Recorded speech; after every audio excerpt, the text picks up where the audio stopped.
വെള്ളാരം കുന്ന് ഗ്രാമത്തിന് തൊട്ടടുത്തായിരുന്നു കരിങ്കാട്. സിംഹവും പുലിയുമെല്ലാം വിഹരിച്ചിരുന്ന കാടായിരുന്നു അത്. കാടിനും ഗ്രാമത്തിനും ഇടയ്ക്കുള്ള പുഴ വരെ മാത്രമേ നാട്ടിലെ മൃഗങ്ങൾ പോയിരുന്നുള്ളൂ. ആ പുഴ നീന്തിക്കടക്കാനുള്ള ധൈര്യം ആർക്കും ഉണ്ടായിരുന്നില്ല. അങ്ങനെയിരിക്കെ കൂട്ടുകാരായ 4 കാളകൾ പുഴയിൽ വെള്ളം കുടിക്കാനെത്തി. ചിമ്പു, നീ എന്താ കാട്ടിലേക്ക് നോക്കി നിൽക്കുന്നത്? അക്കരെ നല്ല പച്ചപ്പുല്ല് വളർന്നു നിൽക്കുന്നത് കണ്ടോ? അത് തിന്നാൻ കൊതിയാവുന്നു. ഈ പുഴ നീന്തിക്കിടന്ന് അക്കരയ്ക്ക് പോകുന്നത് അപകടമാണ്. വന്യമൃഗങ്ങൾ ഏത് സമയത്തും ചാടി വീഴാം. ഇപ്പോഴാണെങ്കിൽ കാട്ടാനകൾ കുളിക്കാനിറങ്ങുന്ന സമയമാണ്. നമ്മുടെ ശക്തിക്ക് മുന്നിൽ കാട്ടാനകൾക്കല്ല, സിംഹരാജാവിന് പോലും പിടിച്ചു നിൽക്കാനാവില്ല. അതൊക്കെ ശരി തന്നെ. എന്നാലും സൂക്ഷിച്ചാൽ ദുഃഖിക്കേണ്ട. നീ ഇപ്പോ വെള്ളം കുടിക്ക്.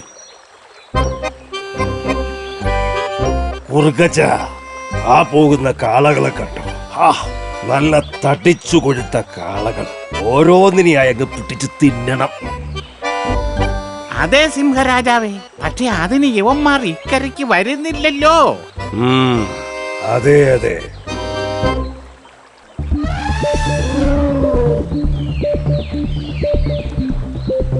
അതാ ആനകൾ കുളി കഴിഞ്ഞ് കാട്ടിലേക്ക് പോകുന്നു.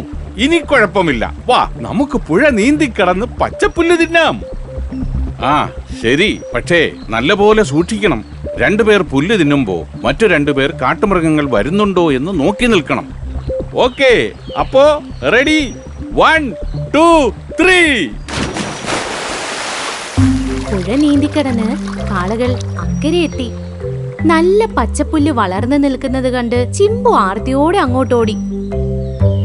ചിമ്പുവും മുത്തുവും പുല്ലു തിന്നുമ്പോൾ കല്ലനും ചിന്നനും ചുറ്റും നിരീക്ഷിച്ചു നിന്നു. ഇതെല്ലാം കണ്ട് സിംഹരാജാവ് പാറയുടെ മുകളിൽ നിൽക്കുന്നുണ്ടായിരുന്നു, കൂടെ കുറുക്കച്ചാരും. തേടിയ വള്ളി കാലി ചുറ്റി കാളകൾ പുഴ കടന്നു വന്നു. ഇന്നൊന്നിനെ പിടിച്ച് ശാപ്പിടാം.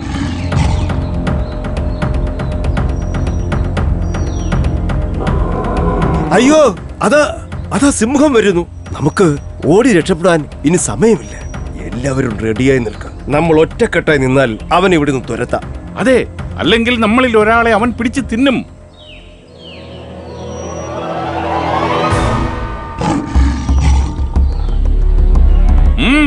എന്ത് വേണം? ഇവന്മാർ വിചാരിച്ച പോലെയല്ല. കൂട്ടത്തോടെ നിൽക്കുമ്പോ ആക്രമിക്കാൻ പോകുന്നത് മണ്ടത്തരമാണ്. തൽക്കാലം തിരിച്ചു പോകാം. സിംഹം പതുക്കെ പിന്തിരിഞ്ഞ് കാട്ടിനകത്തേക്ക് പോയി. പാലും ചുരുട്ടി പുറകെ കുറുക്കൻ.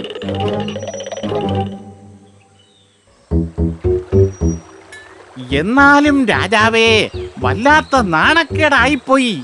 കാട്ടിലെ രാജാവിനെ നാട്ടിൽ നിന്നും വന്ന 4 കാളകൾ പേടിപ്പിച്ചു. സിംഹരാജാവ് ജീവനും കൊണ്ട് ഓടി. എന്തൊരു നാണക്കേട്! അവന്മാരെ അങ്ങനെ വിട്ടാൽ ശരിയാവില്ല. അവരെ പിടിക്കാൻ എന്റെ കയ്യിലൊരു സൂത്രമുണ്ട്. എന്തു സൂത്രം? അവർ 4 പേരും ഒറ്റക്കെട്ടായി നിൽക്കുന്നതാണ് അവരുടെ ശക്തി. ആ സമയത്ത് അവരെ ആക്രമിക്കാൻ പോയാ പണി പാളും. അതൊക്കെ ശരി തന്നെ. എന്താണ് നിന്റെ സൂത്രമെന്ന് പറ. ഞാൻ ആ കാളകളിൽ ഒരാളെ എന്തെങ്കിലും സൂത്രം പറഞ്ഞ് ഇക്കരേക്ക് കൊണ്ടുവരാം. ഒറ്റയ്ക്ക് നിൽക്കുന്ന കാളയെ സിംഹരാജന് പെട്ടെന്ന് ഓടിച്ചിട്ട് പിടിക്കാം. നീ ആള് കൊള്ളാവല്ലോടാ കുറുക്കച്ച. എങ്കിൽ നാളെ തന്നെ ഒരു കാളയെ നീ സൂത്രത്തിൽ ഇക്കരയ്ക്ക് കൊണ്ടുപോവാ. അതൊക്കെ കൊണ്ടുവരാം. പക്ഷേ കിട്ടിയതിന്റെ പകുതി സിംഹരാജൻ എനിക്ക് തരണം. അതെ, എനിക്ക് കിട്ടിയത് ഞാൻ ആരുമായും പങ്കിടാറില്ല. ഞാൻ തിന്ന ശേഷം എന്തെങ്കിലും ബാക്കിയുണ്ടെങ്കിൽ നിനക്കെടുക്കാം. ശരി സിംഹരാജൻ, എനിക്ക് കുറച്ച് ജോലിയുണ്ട്. പോയിട്ട് പിന്നെ എപ്പോഴെങ്കിലും വരാം. അല്ലെങ്കിൽ വേണ്ട, കിട്ടുന്നതിൽ പകുതി നിനക്കും തരാം. അങ്ങനെ വഴിക്ക് വാ. ശരി, നാളെ ഒരുത്തനെ ഞാൻ അങ്ങയുടെ മുന്നിലേക്ക് കൊണ്ടുവരാം. ഈ കള്ളക്കുറുക്കൻ ആ കാളകളെ കൊലയ്ക്ക് കൊടുക്കും.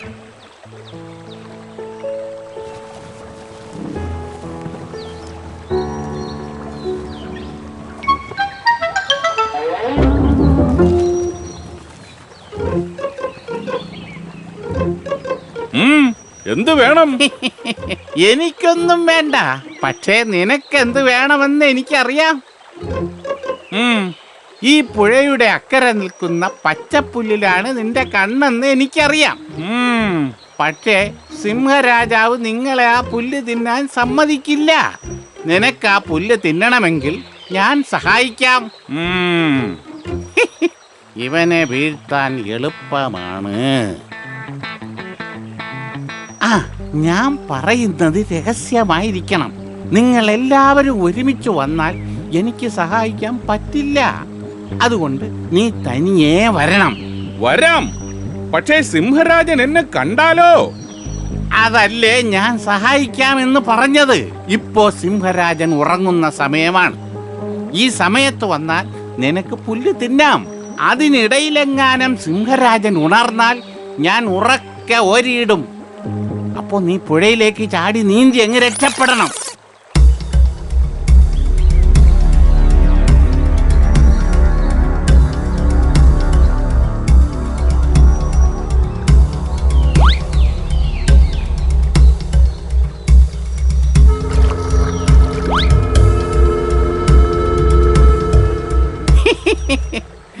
തിന്നാൻ കൊതിയാകുന്നല്ലേ? വേഗം പോയി വയറ് നിറച്ച് തിന്നോ. ഞാൻ സിംഹരാജൻ ഉണരുന്നുണ്ടോ എന്ന് നോക്കി നിൽക്കാം. ഈ സമയം സിംഹരാജൻ മരങ്ങൾക്കിടയിൽ മറഞ്ഞു നിൽക്കുന്നുണ്ടായിരുന്നു. ഇതെല്ലാം കണ്ട് മരക്കൊമ്പിൽ അണ്ണാരക്കണ്ണനും ആ കുറുക്കൻ ഒരു കാളയെ കുരുക്കി. ഇന്ന് സിംഹം അവനെ പിടിച്ച് തിന്നും. എത്രയും പെട്ടെന്ന് ഈ കാളയുടെ കൂട്ടുകാരെ വിവരം അറിയിക്കണം. കൂട്ടരെ ഓടിവാ,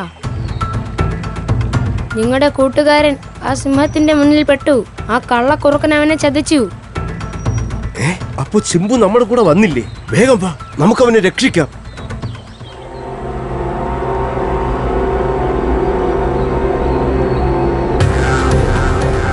അയ്യോ, കുറുക്കൻ ചതിച്ചല്ലോ.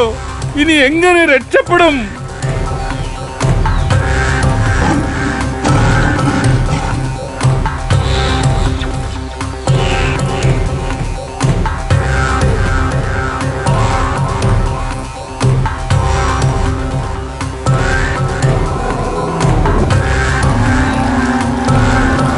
അയ്യോ സിംഹരാജാവേ, അതാ അവന്മാർ വന്നു.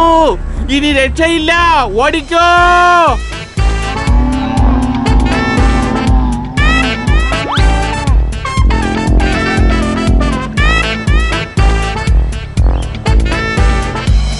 എന്നോട് ക്ഷമിക്കണം, ആ കുറുക്കൻ എന്നെ പറ്റിച്ചതാണ്. നിന്നെ ഇന്ന് ഞാൻ ശരിയാക്കും. വേണ്ട വേണ്ട, ഇനി നിങ്ങൾ തമ്മിലൊരു യുദ്ധം വേണ്ട. എന്തായാലും ചിമ്പു രക്ഷപ്പെട്ടല്ലോ. ഒരുമിച്ച് നിൽക്കുമ്പോഴുള്ള നിങ്ങളുടെ ശക്തിയാണ് യഥാർത്ഥ ശക്തി. ഒരു കാട്ടിൽ അതീവ സാമർത്ഥ്യക്കാരനും വളരെ മടിയനുമായ ഒരു സിംഹരാജാവും സൂത്രശാലിയായ ഒരു മന്ത്രിക്കുറുക്കനും ഉണ്ടായിരുന്നു. ഒരു ദിവസം, എടോ മന്ത്രി. ഓ അടിയൻ. എടോ, ഈയിടെയായി തനിക്ക് എന്റെ കാര്യത്തിൽ ഒരു ശ്രദ്ധയുമില്ല. അതെന്താ പ്രഭു അങ്ങനെ പറഞ്ഞത്? എടോ, താൻ എന്റെ ആരോഗ്യം ശ്രദ്ധിച്ചോ? പഴയതുപോലെ ഒന്നിനും വയ്യടോ. ഇരതേടി പോകാനുള്ള ശക്തിയൊക്കെ ക്ഷയിച്ചു. ഭക്ഷണം കഴിക്കാതെ ജീവിക്കാനും പറ്റില്ലല്ലോ. അത് ശരിയാ, രാജാവിന് നല്ല ക്ഷീണമുണ്ട്. താനേ വലിയ ബുദ്ധിമാനല്ലേ, എന്തെങ്കിലും ഒരു മാർഗം പറഞ്ഞു താടോ. എനിക്ക് കുറച്ച് സമയം തരൂ രാജാവേ, ഞാൻ മനസ്സിരുത്തി ഒന്ന് ആലോചിച്ചു നോക്കട്ടെ. താൻ വേണ്ടോളം ആലോചിച്ചോളൂ, പക്ഷെ എനിക്കൊരു ഉപായം പറഞ്ഞു തന്നേ പറ്റൂ. ഞാൻ പെട്ടെന്നാ തോന്നുന്നത്. എന്തെങ്കിലും ഒരു വഴി പറഞ്ഞു കൊടുത്തില്ലേ ഇങ്ങേരെന്നെ കൊല്ലാനും മടിക്കില്ല.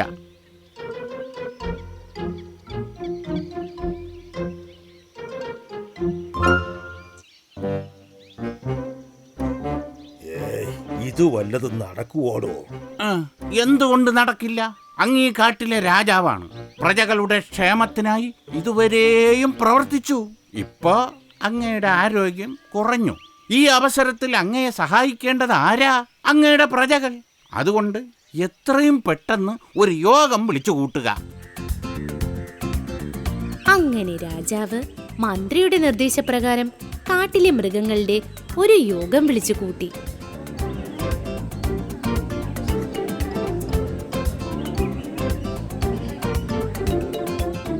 എന്തിനാണാവോ രാജാവ് യോഗം വിളിച്ചിരിക്കുന്നത്? ഒന്നടങ്ങടാ, എല്ലാവരും ക്ഷമയോടെ നിൽക്കുന്നത് കണ്ടില്ലേ? അല്ല പിന്നെ കാര്യമറിയാൻ എന്താ ഒരു വെപ്രാളം?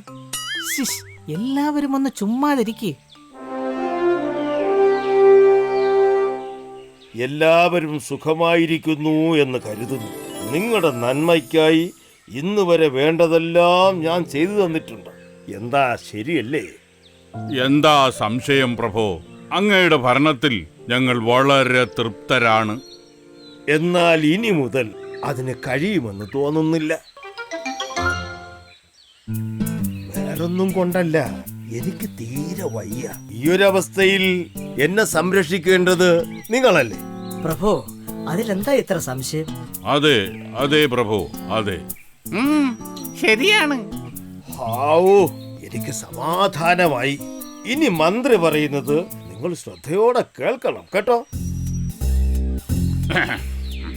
നാളെ മുതൽ എനിക്കുള്ള രാജാവിനുള്ള ഭക്ഷണം നിങ്ങൾ ഓരോരുത്തരും ഇവിടെ കൊണ്ടുവരണം. ഭക്ഷണത്തിന് നല്ല രുചിയും രാജാവിന് വയറ് നിറയെ കഴിക്കാനും ഉണ്ടായിരിക്കണം. ഇത് അനുസരിക്കാത്തവരെ രാജാവ് ഭക്ഷണമാക്കും. മനസ്സിലായോ? എല്ലാരും കേട്ടല്ലോ. രാജാവിന്റെ ആജ്ഞയ്ക്ക് മറുവാക്കു പറയാൻ പറ്റാത്ത പ്രജകൾ സമ്മതം മൂളിക്കൊണ്ട് വളരെ വിഷമത്തോടെ യോഗസ്ഥലത്ത് നിന്നും പിരിഞ്ഞു.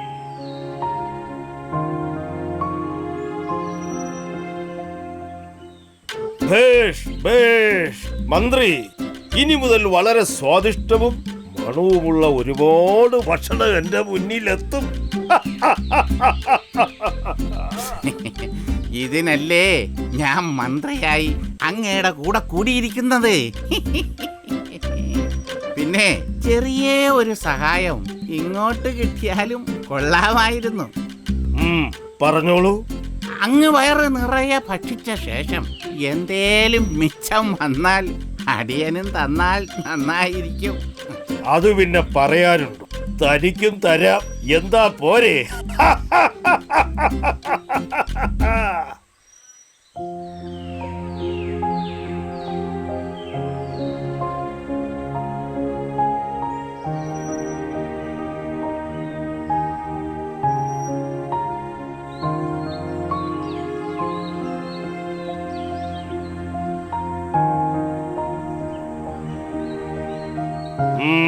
കാണട്ടെ.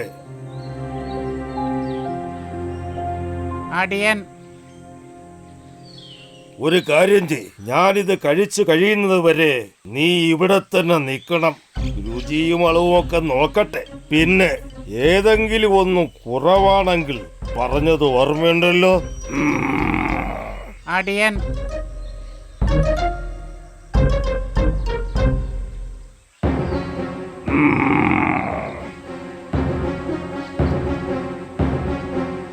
ഞാൻ പറഞ്ഞതല്ലേ എനിക്ക് കൊണ്ടുവരുന്ന ഭക്ഷണത്തിന് നല്ല സ്വാദുണ്ടാകണമെന്ന്. എന്നിട്ടെന്താ നീ കൊണ്ടുവന്നിരിക്കുന്നത്? അയ്യോ പ്രഭോ, ഞാൻ രുചിയുള്ള ഭക്ഷണമാണ് കൊണ്ടുവന്നത്. അങ്ങേക്ക് ഇഷ്ടമായില്ലെങ്കിൽ എന്നോട് ക്ഷമിക്കണേ. ഇല്ല ഇല്ല, നിനക്ക് മാപ്പില്ല. എന്റെ വിശപ്പ് മാറിയിട്ടില്ല. അതുകൊണ്ട് ഞാൻ നിന്നെ തിന്നാൻ പോവുകയാണ്. അയ്യോ, എന്നെ കൊല്ലല്ലേ. അടുത്ത തവണ അങ്ങ് പറഞ്ഞ പോലെ ഞാൻ ഭക്ഷണം കൊണ്ടുവരാമേ. ഇത്തവണത്തേക്ക് നിന്നെ ഞാൻ വെറുതെ വിടുന്നു. ചെന്ന് പറഞ്ഞേക്ക് നിന്റെ കൂട്ടുകാരോടെല്ലാം എന്റെ ആജ്ഞ അനുസരിക്കാത്തവന്റെ ഒക്കെ ഗതി ഇതാകുമെന്ന്. പാവം കഴുത ജീവനും കൊണ്ട് ഓടി. ചങ്ങാതിമാരോടെല്ലാം അവൻ നടന്ന കാര്യങ്ങൾ വിവരിച്ചു. അങ്ങനെ അടുത്ത ദിവസം, പ്രഭു, ഇന്നങ്ങക്ക് ഞാനാണ് ഭക്ഷണം കൊണ്ടുവന്നിരിക്കുന്നത്. കാണട്ടെ. ഇന്നലെ കഴുതയ്ക്ക് സംഭവിച്ചത് അറിഞ്ഞു കാണുമല്ലോ. ഓ പ്രഭു, എന്റെ ഭക്ഷണം അങ്ങക്ക് തീർച്ചയായും ഇഷ്ടപ്പെടും, എനിക്ക് ഉറപ്പുണ്ട്.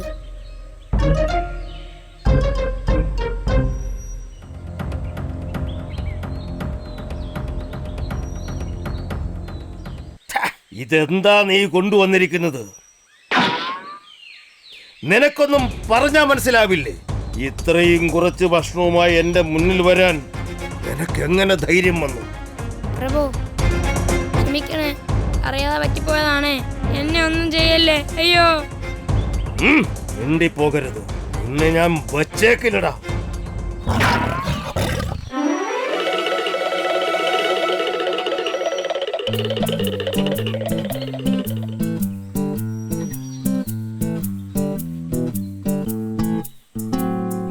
അല്ല പ്രഭു, നമ്മുടെ പ്ലാൻ പോലെ ഓരോ ദിവസവും അങ്ങേക്ക് ഭക്ഷണം എത്താറില്ലേ? എന്റെ വീതം ഇങ്ങ കിട്ടിയ നന്നായിരുന്നു. നല്ല വിശപ്പുണ്ടേ, അതാ. നീയാണ് ഇതിനൊക്കെ കാരണം. നിന്റെ ഒരു ബുദ്ധി. ഒന്നിനും മര്യാദക്കുള്ള ഭക്ഷണം കൊണ്ടുവരാൻ അറിയില്ല. 2 ദിവസമായി മുഴു പട്ടിണിയില്ല. നീ ഇത് വല്ലതും അറിയുന്നുണ്ടോ? എന്നിട്ട് വീതവും ചോദിച്ചു വന്നിരിക്കുന്നു. പണി പാളിയല്ലോ. ഇനി ഈ പമ്പര വിട്ടിയ എന്ത് പറഞ്ഞ് സമാധാനിപ്പിക്കും? സാരമില്ല പ്രഭു, ഞാൻ ചെന്ന് അവരോട് കാര്യങ്ങൾ ശരിക്ക് പറഞ്ഞു മനസ്സിലാക്കാം. ഇനി ഇങ്ങനെ സംഭവിക്കില്ല, ഉറപ്പ്. വേണ്ട വേണ്ട, അതൊന്നും വേണ്ട. ആരും ഇനി എനിക്ക് ഭക്ഷണം എത്തിക്കേണ്ട. എപ്പോഴും എന്റെ കൂടെയുള്ള നിനക്ക് മാത്രമേ എന്റെ ഭക്ഷണ രീതികളെ കുറിച്ച് അറിയാവൂ. അതിന് അതുകൊണ്ട് നാളെ മുതൽ നീ എനിക്ക് ഭക്ഷണം കൊണ്ടുവന്നാൽ മതി. എന്താ? അമ്പടാ, അപ്പൊ അതാണ് മനസ്സിലിരിപ്പ്. എന്റെ ഐഡിയ ആയിപ്പോയി. ഇല്ലെങ്കിൽ എന്തുവാടോ ആലോചിക്കുന്നത്? ഏയ് ഒന്നുമില്ല പ്രഭു, ഞാൻ ആലോചിക്കുമായിരുന്നു. എന്റെ കൈ കൊണ്ടുണ്ടാക്കിയ ഭക്ഷണം അങ്ങേക്ക് തരാൻ പറ്റുമല്ലോ. എനിക്ക് സന്തോഷമായി, തൃപ്തിയായി.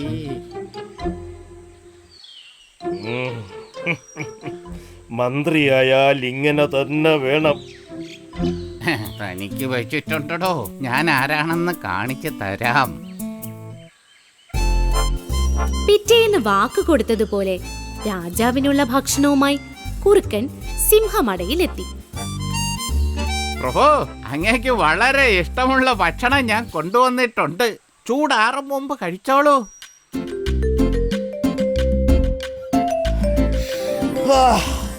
മന്ത്രി, ഇതിനെന്താ ഒരു മണം? ഇത്ര മണമാണെങ്കിൽ ഇതിനെന്ത് സ്വാദായിരിക്കും? പിന്നല്ലാതെ. കഴിക്ക്, വേഗം മുഴുവൻ കഴിക്ക്. ഇത്ര നല്ല ഭക്ഷണം കൊണ്ടുവന്ന താനും ഇത് എന്നോടൊപ്പം തന്നെ കഴിക്കണം. അത് അല്ല, ഇല്ല, ഞാൻ പിന്നെ കഴിക്കാം. ആദ്യം അങ്ങ് കഴിക്കേ. ഇല്ല, ഇതെന്റെ ഒരു ആഗ്രഹം. വേണ്ടെന്ന് പറയരുത് മന്ത്രി. എനിക്ക് ഇപ്പൊ നല്ല വിശപ്പില്ല. എന്നെ ധിക്കരിക്കുന്നു. വേഗം എടുത്ത് കഴിക്ക്. നീ കഴിച്ചിട്ടേ ഞാൻ കഴിക്കുന്നുള്ളൂ. രാജാവേ, അങ്ങ് എന്നോട് ക്ഷമിക്കണം. അങ്ങേക്ക് ഇനി എന്നും ഭക്ഷണം കൊണ്ടുവരണമെന്ന് പറഞ്ഞതുകൊണ്ട് ഞാനിതിൽ കോലരക്കും വിഷമുള്ളും ചേർത്ത്. എടാ ചതിയ! അയ്യോ, എന്നെ ഒന്നും ചെയ്യല്ലേ. നിന്നെ വിശ്വസിച്ച് ഞാൻ ഈ കാട്ടിലെ എല്ലാ മൃഗങ്ങളെയും വെറുപ്പിച്ചു. എന്നിട്ടും നീ എനിക്ക് തന്നെ പണിയാൻ നോക്കി അല്ലേടാ? നിന്നെ ഞാൻ അയ്യോ!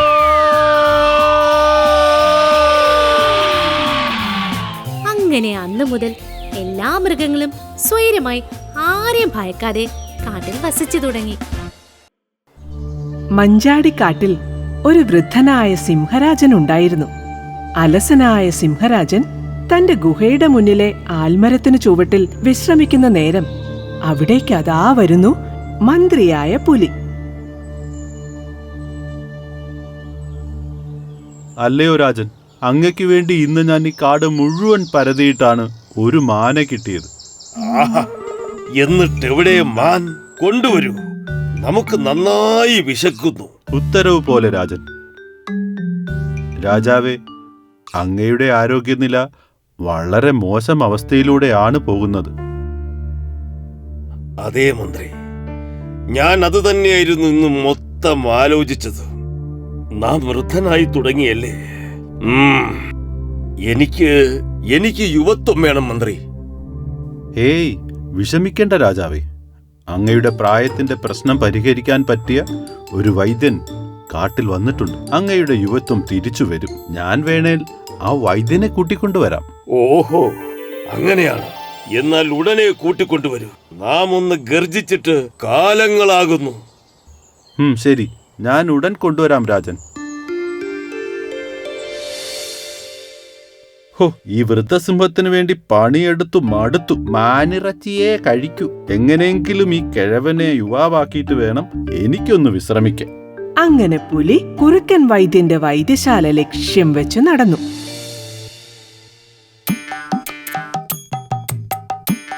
എടോ കഴുതേ, ആ പച്ചില ഇങ്ങെടുക്ക്. വൈദ്യരെ, ഞാൻ കഴുതയല്ല, കരടിയാണ്. നിന്റെ കാര്യത്തിൽ രണ്ട് ഒന്നാണ് ഹേ. ആ നേരം ദൂരെ നിന്നും പുലി നടന്നു വരുന്നത് കാണുന്ന കരടി, ആശാനെ, വൈദ്യരാശാനെ, ദേ നോക്ക്, ആരാ വരുന്നെന്ന്.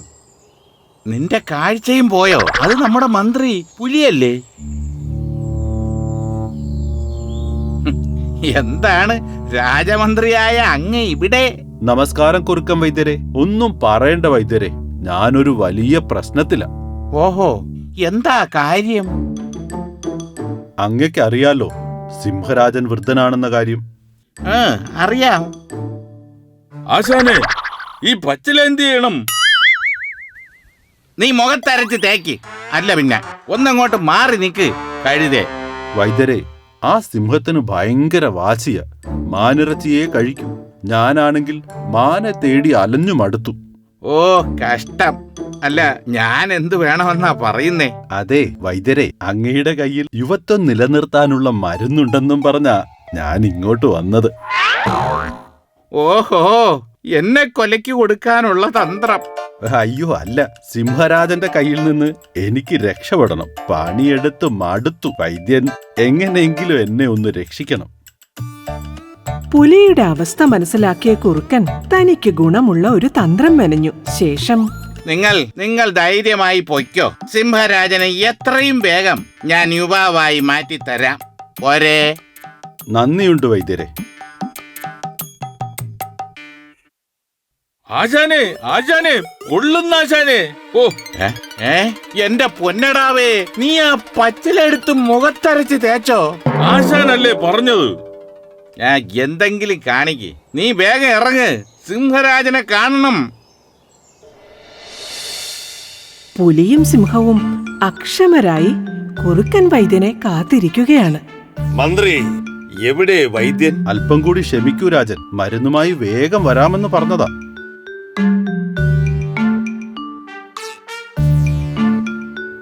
ദേ രാജൻ, നോക്ക്, വൈദ്യൻ വരുന്നു.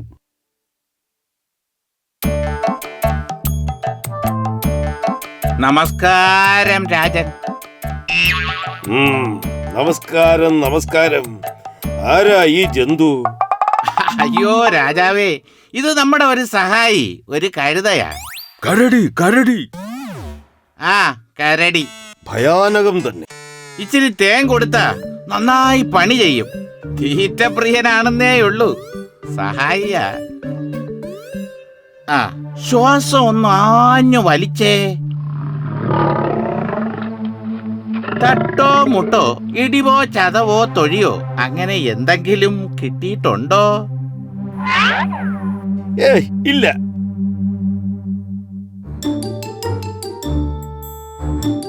ആ ആ ആ കണ്ണിനൊരു വിളർച്ചയുണ്ട്. ഉണ്ടോ? ആ, പേടിക്കണ്ട. അതിനൊക്കെ ഉള്ള മരുന്ന് എന്റെ കയ്യിലുണ്ട്.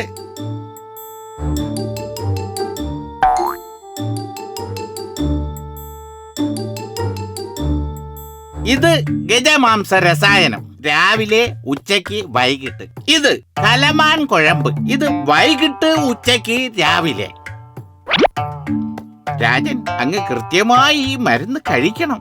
പിന്നെ ഇനി മുതൽ തീരെ ചെറിയ മൃഗങ്ങളെ മാത്രമേ കഴിക്കാൻ പാടുള്ളൂ. മുയൽ, എലി, പല്ലി, പാറ്റ തുടങ്ങിയവ. അതും അങ്ങ് തന്നെ വേട്ടയാടി പിടിക്കണം.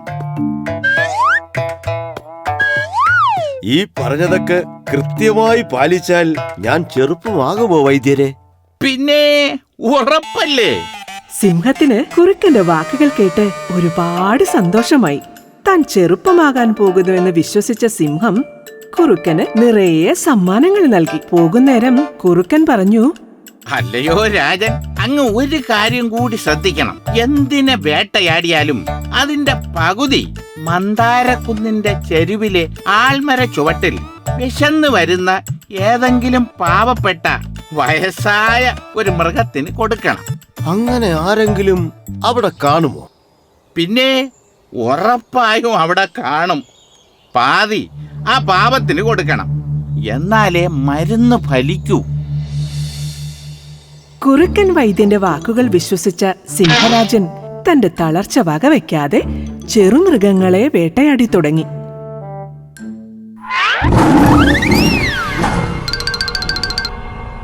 സിംഹരാജൻ കുന്നിന്റെ ചെരുവിലെ ആൽമര ചുവട്ടിലേക്ക് നടന്നു. അവിടെ വിശന്ന് തളർന്നൊരു വൃദ്ധ കുറുക്കനെ സിംഹം കണ്ടു. ഓ ഭാഗ്യം, ഏതോ പാവം വയസ്സൻ കുറുക്കനാണല്ലോ. ഇതാ വൃദ്ധ കുറുക്ക, ഇത് തിന്നോളൂ. നാളെ ഈ നേരം ഇവിടെ നിന്നാൽ ഞാൻ ആഹാരം തരാം. എന്റെ മഹാഭാഗ്യമാണ് അങ്ങയെ കണ്ടത്. അങ്ങ് മാത്രമാണ് രാജാവ്. ഒരുപാട് നന്ദി രാജൻ.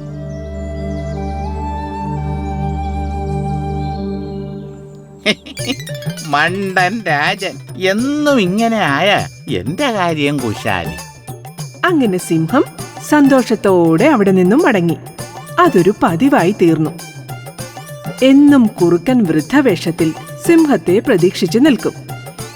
സിംഹരാജന്റെ പ്രവൃത്തി ദിനം പ്രതി കൂടുന്നത് ചെറുമൃഗങ്ങൾക്കിടയിൽ കടുത്ത ഭയമുണ്ടാക്കി തുടങ്ങി. അങ്ങനെ ഒരു ദിവസം, നമ്മളിനി എന്ത് ചെയ്യും? നമ്മുടെ വംശം നശിക്കും. അതെ, ഒരു വഴി കണ്ടെത്തണം.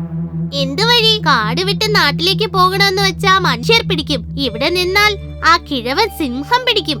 ശരിയാണ്, കാട് മുഴുവൻ കാവലുണ്ട്. നമുക്ക് എങ്ങോട്ടും പോകാൻ പറ്റില്ല. നമ്മൾ ഇങ്ങനെ തീരാനാണോ ജനിച്ചത്? അല്ല, പക്ഷെ നമ്മൾ എന്ത് ചെയ്യും? ഇതിന്റെയൊക്കെ പിന്നിൽ ആ കുറുക്കൻ വൈദ്യനാണ്. അങ്ങനെയാണെങ്കിൽ ഒരു വഴിയുണ്ട്. എന്ത് വഴി? വൈദ്യന്റെ സഹായമില്ലേ ആ കരടി. അവനൊരു മണ്ടനാണ്, മാത്രമല്ല ഒരു തേൻ കൊതിയനുമാണ്. നമുക്ക് അതൊരു മാർഗമാക്കിക്കൂടെ? ശരിയാ, വാ, നീ തേൻ കയ്യിൽ കരുതിക്കോ. അങ്ങനെ കൂട്ടത്തിലൊരു മുയലും എലിയും കൂടി കരടിയെ തേടി നടന്നു.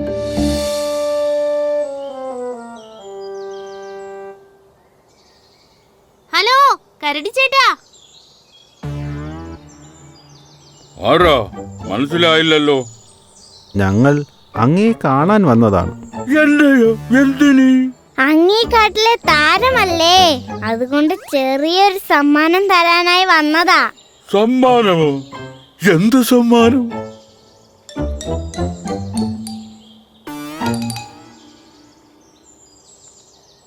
ഹായ്, തേൻ. തേൻ കണ്ട കരടി ആർത്തിയോടെ തേൻ കുടിക്കാൻ തുടങ്ങി. കരടിച്ചേട്ടൻ എങ്ങനെയെങ്കിലും ഞങ്ങളെ ഒന്ന് രക്ഷിക്കണം.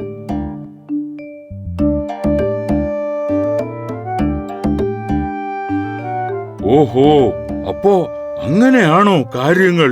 ചേട്ടൻ ഞങ്ങളെ സഹായിച്ചാൽ നമ്മൾ ഇനിയും തേൻ കൊണ്ടുതരാം. എങ്കിൽ ആ കാര്യം ഞാൻ ഏറ്റു. നമ്മൾക്ക് ഇപ്പോ തന്നെ സിംഹരാജനെ കണ്ട് കാര്യങ്ങൾ ബോധ്യപ്പെടുത്താം. സിംഹത്തിന്റെ അടുത്തേക്ക് നടന്നെത്തിയ കരടിയും മുയലും എലികളും ഭയന്നെങ്കിലും സിംഹത്തോട് കാര്യം പറഞ്ഞു. അല്ലയോ സിംഹരാജൻ, അങ്ങൊരു വിഡ്ഢിയാണ്. എന്തു പറഞ്ഞു? അതെ, അങ്ങ് കള്ളനായ കുറുക്കന്റെ വാക്ക് കേട്ട് സ്വയം വിഡ്ഢിയാകുകയാണ്. സത്യമാണ് സിംഹരാജൻ. വിശ്വാസമായില്ലെങ്കിൽ ഞങ്ങൾ തെളിയിക്കാം. അങ്ങ് ഞങ്ങളെ മന്ദാരക്കുന്നിന്റെ ചരിവിലെ മരച്ചോട്ടിലുള്ള വയസ്സൻ കുറുക്കന് കൊടുത്തിട്ട് വേണയിൽ നോക്കി കണ്ടോ? അത് വൃദ്ധൻ കുറുക്കനല്ല, അങ്ങയെ പറ്റിച്ച കുറുക്കൻ വൈദ്യനാണ് രാജാവേ. അവർ പറഞ്ഞത് പ്രകാരം സിംഹം വൃദ്ധക്കുറുക്കന്റെ കയ്യിൽ മുയലിനെയും എലിയെയും നൽകി. ശേഷം സിംഹം കുറുക്കന്റെ പ്രവൃത്തികൾ വീക്ഷിച്ചു. മണ്ടനായ ഒരു രാജാവുള്ളത് കൊണ്ട് ബുദ്ധിമാനായ എനിക്ക് എന്നും പണിയെടുക്കാതെ ഇങ്ങനെ തിന്ന. അപ്പൊ നമുക്ക് തുടങ്ങാം. തുടങ്ങാം. എടാ, നിന്നെ ഞാൻ നീ പറ്റിച്ചത് ഈ കാടിന്റെ രാജാവിനെയാണ്. എടാ നിന്നെ ഞാൻ. അയ്യോ മഹാരാജൻ, എന്നെ ഒന്നും ചെയ്യല്ലേ. ഞാൻ ഈ കാട് വിട്ടു പൊയ്ക്കോളാമേ. അയ്യോ. രാജൻ അങ്ങ് ഒന്ന് മനസ്സിലാക്കണം, എല്ലാവരും വയസ്സാകും. പക്ഷേ മനസ്സ് ശക്തമാണെങ്കിൽ ശരീരം ശക്തമായി നിലനിൽക്കും.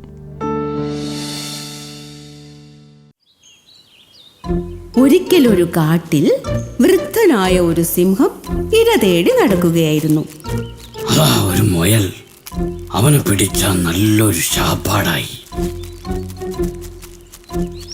ഹായ്, എന്തൊരു ടേസ്റ്റ് ആയിരിക്കും അവനെ തിന്നാൻ.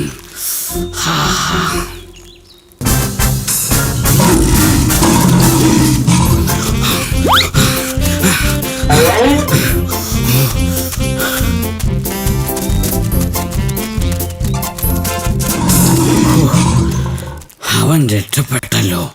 ഞാൻ ഓടി തളർന്നു. അയ്യോ, വിശന്നിട്ടാണെങ്കിൽ നിൽക്കാനും വയ്യ. ഇനി എന്തു ചെയ്യും? അപ്പോഴാണ് അകലെ മരത്തിന്റെ ചുവട്ടിലിരുന്ന് പഴം കഴിക്കുന്ന ഒരു അണ്ണാറക്കണ്ണനെ സിംഹം കാണുന്നത്. ഒന്നിപ്പിഴച്ച രണ്ടെന്നാണല്ലോ ചൊല്ല്. അണ്ണാനെങ്കിൽ അണ്ണാൻ.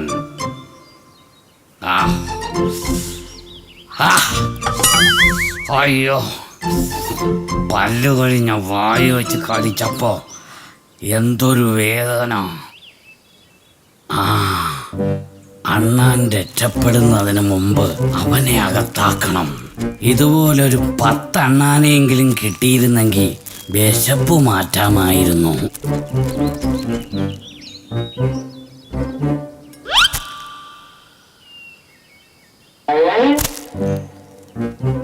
ഇത് തൊട്ട് നക്കാൻ പോലുമില്ല.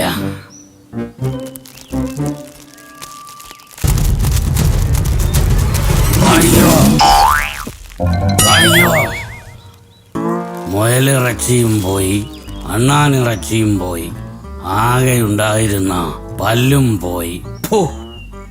പാവം വയസ്സൻ സിംഹം അണ്ണാറക്കണ്ണനെ കൂടെ കിട്ടാതായപ്പോ അവനാകെ വിഷമത്തിലായി. കാട്ടിലെ ഒരു മൃഗത്തിനും ഈ പഴയ രാജാവിനോട് സ്നേഹമില്ല. അല്ലെങ്കിൽ അവർക്കൊക്കെ സന്തോഷത്തോടെ എൻ്റെ മുന്നിൽ വന്ന് നിന്നൂടെ? പറഞ്ഞിട്ടൊരു കാര്യവുമില്ല. അങ്ങനെ നിരാശയോടെ നടക്കുമ്പോഴാണ് ഒഴിഞ്ഞുകിടക്കുന്ന ഒരു ഗുഹ സിംഹത്തിന്റെ ശ്രദ്ധയിൽപ്പെട്ടത്. ഈ ഗുഹയ്ക്കകത്ത് കയറി അല്പം വിശ്രമിക്കാം. വൈകുന്നേരമാകുമ്പോ ഇതിൽ താമസിക്കുന്ന മൃഗം വരും. അപ്പോ അവനെ ശാപ്പിടുകയും ചെയ്യാം. Idea idea idea, super idea.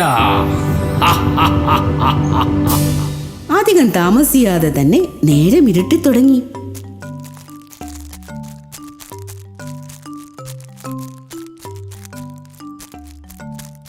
കുറുക്കച്ചാ, നമുക്ക് ഇനി നാളെ കാണാം. ശരി, അപ്പോ നാളെ രാവിലെ തന്നെ ഞാൻ എത്താം. ചങ്ങാതി, ഒന്ന് നിൽക്കണേ. എന്താ? എന്തു പറ്റി? നീ ഇത് കണ്ടോ? ഇവിടെ നിലത്ത് ഏതോ ജീവിയുടെ കാൽപ്പാടുകൾ.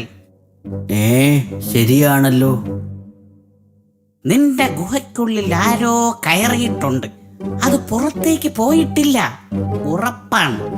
നീ ഇപ്പോ അകത്തേക്ക് പോയാൽ ചിലപ്പോ അത് അപകടമാകും. അയ്യോ, അതിനെ എങ്ങനെ പുറത്താക്കും? നീ പേടിക്കണ്ട, നമുക്ക് വഴി ഉണ്ടാക്കാം. കൗശലക്കാരനായ കുറുക്കൻ ഉടൻ തന്നെ ഒരു സൂത്രം പ്രയോഗിക്കാൻ തീരുമാനിച്ചു. അവൻ ഗുഹയ്ക്ക് മുന്നിൽ ചെന്ന് നിന്ന് ഉറക്കെ വിളിച്ചു പറഞ്ഞു, എന്റെ പ്രിയപ്പെട്ട ഗുഹേ, നിനക്ക് സുഖമാണോ?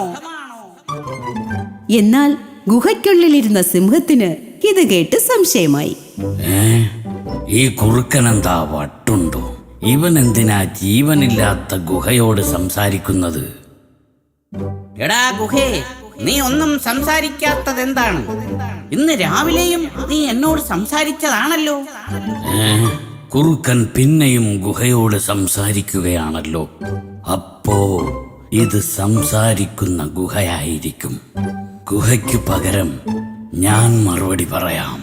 ആ, എനിക്ക് സുഖമാണ്, പരമസുഖം. നീ അകത്തേക്ക് കയറി വാ, നമുക്കകത്തിരുന്ന് സംസാരിക്കാം. കരടിച്ചാരെ, ഇപ്പോ കാര്യം പിടികിട്ടിയില്ലേ? ഒരു സിംഹമകത്തുണ്ട്. നീ എന്നോടൊപ്പം വാ. ഇന്ന് രാത്രി കഴിയാനുള്ള ഇടം ഞാൻ കാണിച്ചു തരാം. അങ്ങനെ കരടിയും കുറുക്കനും സിംഹത്തിന്റെ മുന്നിൽപ്പെടാതെ രക്ഷപ്പെട്ടു.